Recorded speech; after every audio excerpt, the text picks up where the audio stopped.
It's where you live, it's where you grow, it's where your dreams unfold. It's in every chapter of every story, it's more than just a home. Hello, I'm Rick Ramsey, owner of Ramsey Building Company. And I'm Joy Robertson, host of a brand new show called It's More Than Just a Home. Over the next 26 weeks, Rick is going to take us behind the scenes to show us how homes like this one are built. Go straight up and let me go. Let me in the corner. Okay. What's a good spot for this? Our goal is to show you what it takes to build today's modern homes. We're going to introduce you to the people that work tirelessly to turn blueprints into masterpieces. We'll show you new products and unique services available to homeowners. And we'll introduce you to modern construction techniques that help turn dreams into reality. Let's take a sneak peek at the homes Rick is going to highlight on the first season of It's More Than Just a Home.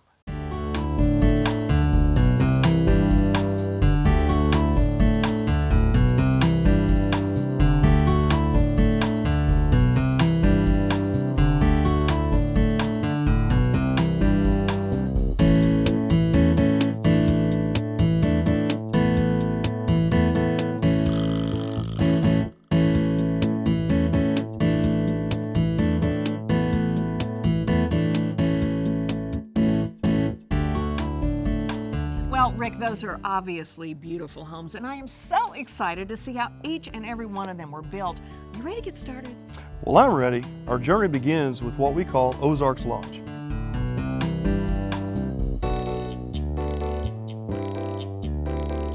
So this we've called the Ozarks Lodge for one particular reason, and that is it's rustic and it's a little bit modern and it's a little bit traditional. So what our goal was in this home was to create a space that reflected both him and her. He likes rustic and she likes traditional.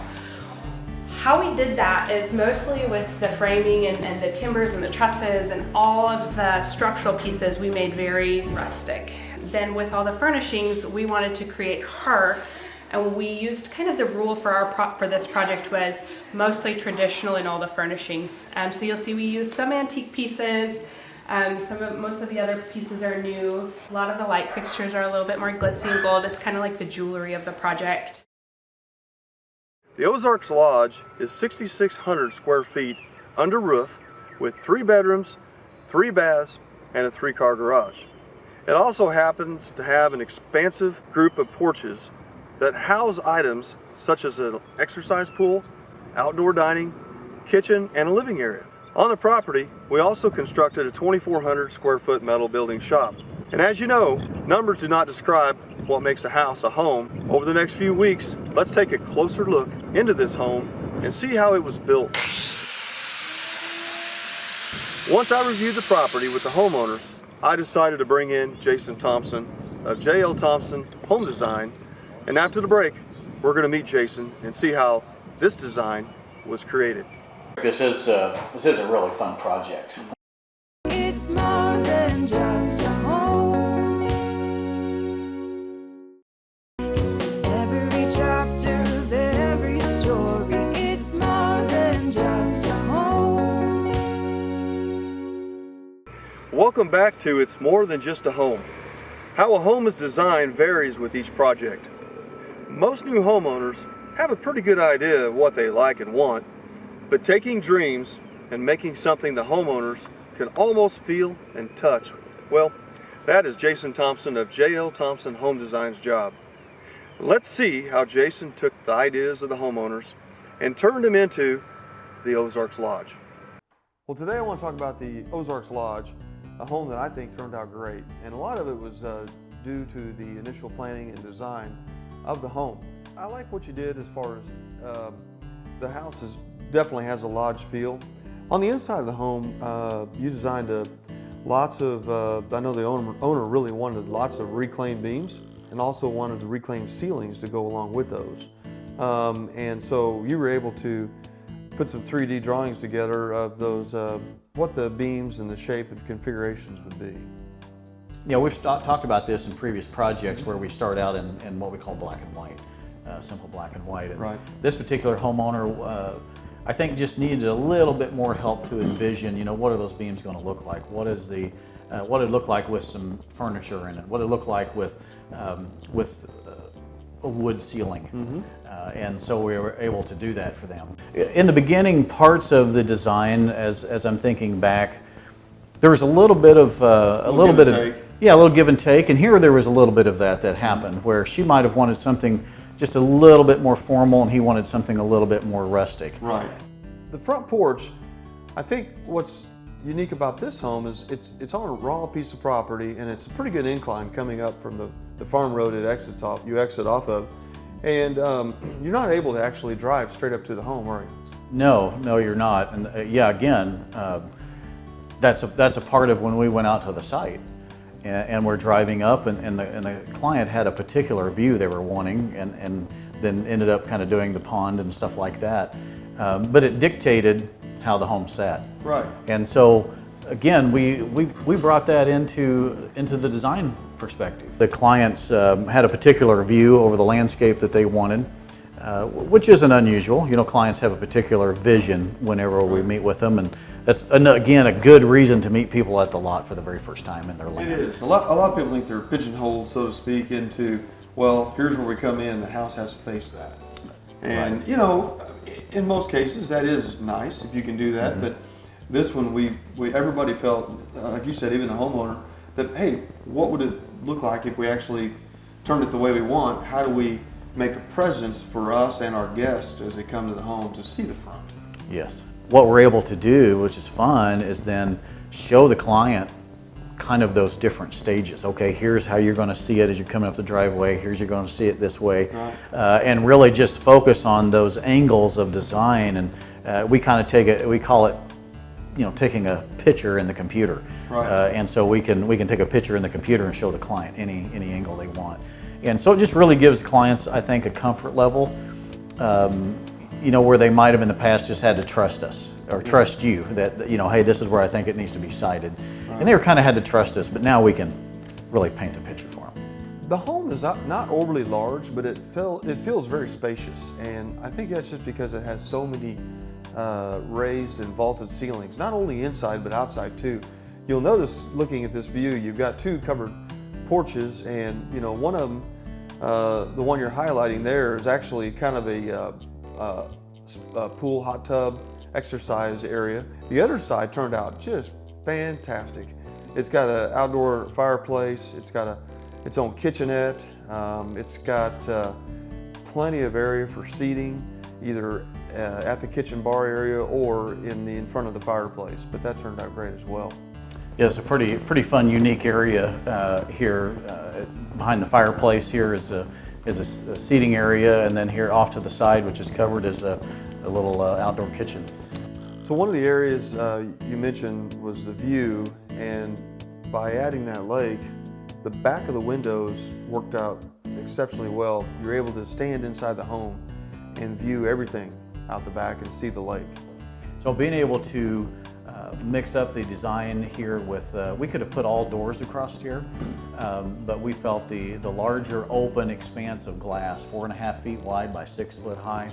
We're only 10 inches off the floor here. Right, there's no interruptions. And yeah, so you have to temper that window when it gets below 1'6", but really for being able to kind of see down to that lake and really maximize that view, having those windows lowered to the floors. Well, that's a good point. You can literally come in the front door and see out, so you're not obstructed from a distance.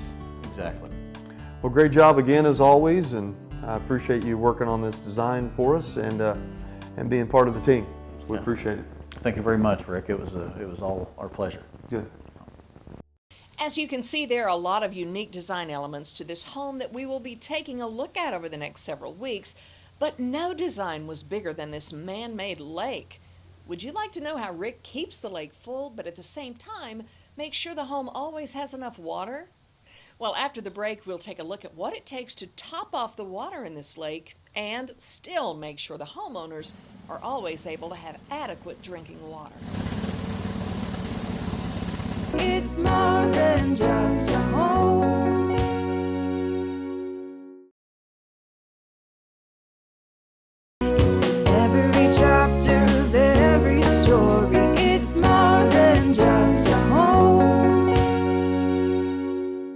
Of all the stories we will do on this home, or even this show, the well and water system probably aren't the sexiest. But don't tell Richard Linebaugh from Hewitt Messenger that. Well drilling and pump service is his life. And on this home, we surely put his abilities to the test. With not only the water demands of the home, we have a large irrigation system and this lake. So making sure we have enough water was a real challenge. Let's take a look at what he did on this home to ensure we didn't have water issues. Let's go take a look at what it takes to actually run our well, Richard. So describe a little bit about what we're looking at here and how this produces water from the ground up. This is the what we call the control portion of this system, and it is designed to make sure that we not only have the proper amounts of water, Okay. but at the pressure that they'll need to run this type of home, and also provide for the exterior water. All right, so our Ozarks Lodge is going to take a decent amount of water because we added a lake. Oh yeah, and that Yeah. was where the design up front came in. Because in the summertime, it's going to dissipate quite a bit of water out of the lake, so you have to keep it capped off, so to speak. Most of the time, a lake of that size will Mm-hmm. be about 12,000 gallons a day that it will evaporate off. Do you recall how deep this well was that we drilled? This well was 745 feet deep. It's a long ways. You would rather hit solid rock than you would clay matter and soft soil. 48 inches down, just enough soil to where you can dig a ditch and get your incoming pipes and stuff buried in. But it's we want solid rock that makes for a better well. Tell us a little bit about, people want a well drilled, but they don't realize how large the equipment is either. You've got to be able to get in there to drill the well. So, and also you got to have accessibility later in case they have any maintenance issues. You know what, Rick? That's the number one area that we look for. Instead of looking to the sides and stuff, we always look up. Okay? When you look up, you have to have 44 foot of clearance. Yep. Because your pipe, all the way around that. your for a pipe and 30-foot everything. raise. Absolutely. So you can have access to bring in, once again, a heavier piece of equipment. A lot of times I'll come across a job where people think the property owner has a well on it. Well, I'll get you involved to see what we're dealing with, because there's lots of different depths you can find water. And there's also the pump, as we mentioned earlier, makes a big difference as far as the production, the quantity of water that may be needed for the homes we build. You know what, you're exactly right. Just from the very beginning, when you take, if there's an existing well there, we want to try to save that existing well if we can. Yep. It's a penetration into the earth. It's a penetration Yep. source of possible contamination if it's Yep. not taken care of correctly. Yep. And so, plus you want to be able to utilize your natural resources already there. Well, tell us a little bit about these, what we're looking at. You're looking at here a little larger application. It's not out of because Star Wars or It's not out of Star Wars, Yeah. but I tell you what, this is the for technology-wise, this is the latest, best product that's available. So they hold water naturally. They hold water. It's holding water under pressure. Okay. There are what we call bladders in there. And that's why you see all the fibrous wrapping to keep them together. This is a bladder, what's called a totally pressurized system. Runs through what takes place once the well's in. I'm a homeowner and I'm irrigating my yard. I want to get ready for the day. I'm taking a shower. What all is going on? All I know as a homeowner is I just turn the spigot on and I expect water to come out. Well, So run us through exactly what takes place starting deep down in the well. what will happen is the water will be utilized. The pressure will start dropping. On this system, the pressure will drop Okay. 20 psi, Okay? and the pump will kick on.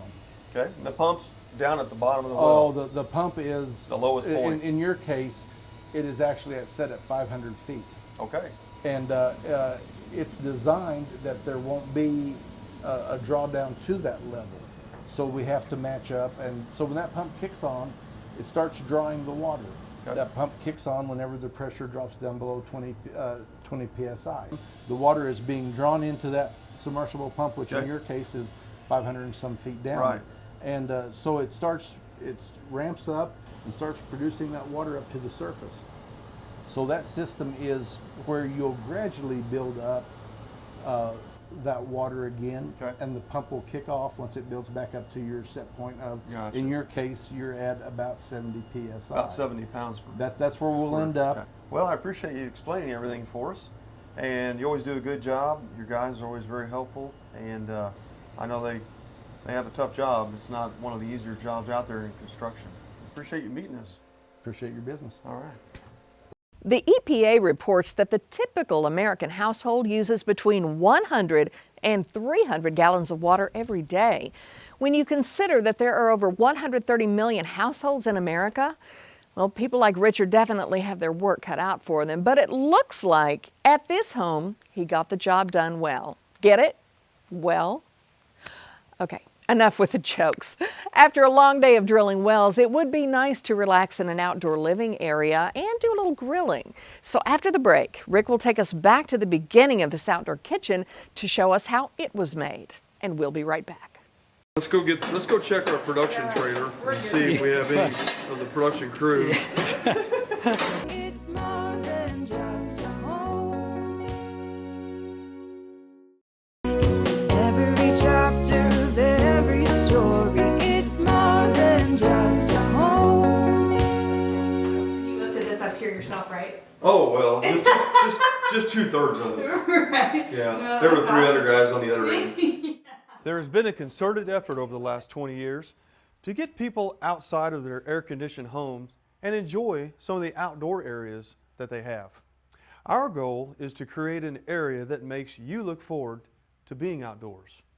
The Ozarks Lodge is no exception. We worked with Joan Nutting at Machino's to make this outdoor environment a place even a drifter couldn't leave. Well, today we're at our Ozarks Lodge home, and as you can tell, we've got our fireplace going out here. It's about 30 degrees, but we've got a job to do, so we're going to go ahead and continue on. Where you been, Jackson? What's a good spot for this now? And we're actually delivering the outdoor furniture, and we're going to hook up the grill accessories and the grill itself.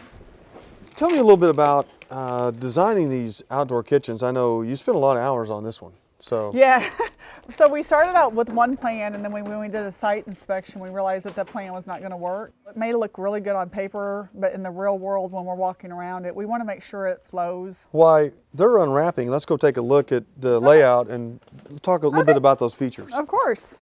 Well, I know it's open now, but there'll be furniture in this location and of course be centered around our beautiful fireplace. And tell us a little bit about modification and kind of how this works with using the outdoor area as far as, you know, when you have guests over.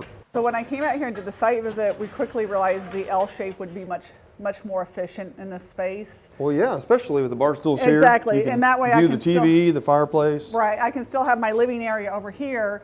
Basically, this area right here, we're going to have bar stools so that we can sit up and enjoy this beautiful view. You're talking about the cabinets, so a lot of times people try to build a wood structure for their outdoor kitchen. Let's explain what we did. Yes. First of all, we don't want wood outside. Even if it's pressure treated, when it's in a grill island, it is going to retain moisture, it's going to attract bugs, it's just going to over time decay and rot. Swell and exactly. rot. And I think Machino's and Rick Ramsey Homes, we want the customer happy 5 and 10 years from now, not just right now. That's You're my right. attitude. Yes. So these are actually steel stud cabinets. They're built out of galvanized studs. The biggest thing about grill islands is heat transfer.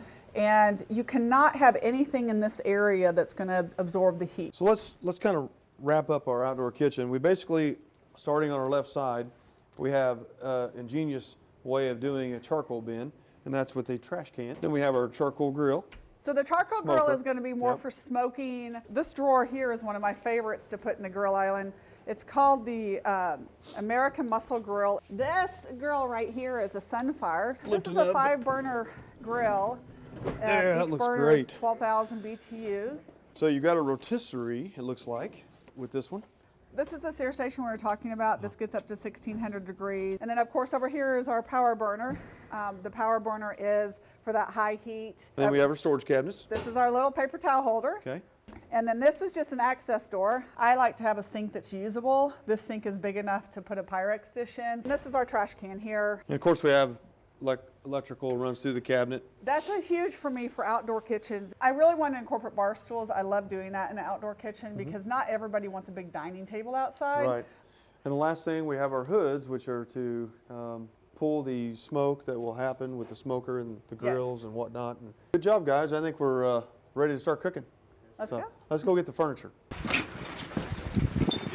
What happens in outdoor furniture is that they have to make the furniture to sustain in any conditions. So they build the furniture, and all the outdoor furniture that we sell is going to be powder coated. Powder coated is where they spray the powder onto the metal. There's electric current, and then they bake it. So UV is one of the hardest things on really everything, and Exactly. so a person should probably lean towards a color that's not super dark if you want the longevity. The solution dyed acrylic usually has a 5-year fade warranty. Generally on Sunbrella outdoor fabric, you're not going to show any fading for about 10 years. Whenever you open a zipper on a solution dyed acrylic, the same print that's on the outside is going to be on the inside, essentially. It's just a reverse of the outside. So if you're out shopping for cushions, you always want to make sure the inside is the same as the out. And then these just tuck in here. Well, you want to try it out and see how it feels? I actually have one of these in my living room. Greg and I sit on one of these every night, so well, you get to try it I out. will do it. I have to say I approve. So the next thing we have going with these guys is the rug. The cool thing about this rug is it is made for outdoors, so if a water gets on it or a stain gets on it, you simply hose it off. This is the cotton bin cart. It's an old cotton bin cart, all original. It even has a little phoenix emblem on it. This is a really, really unique piece. Very, very unusual. I wouldn't put this outdoors where it would get wet, but in an enclosed patio with screens and a roof, it's definitely the cornerstone of this patio. Well, I think that just about wraps up our outdoor patio. Well, thank you. Thank you. Been nice Appreciate it. helping and course. assisting somewhat. Yeah, So, no, it's a pleasure. I Good. love working with your customers. good. Well, thank you for being here.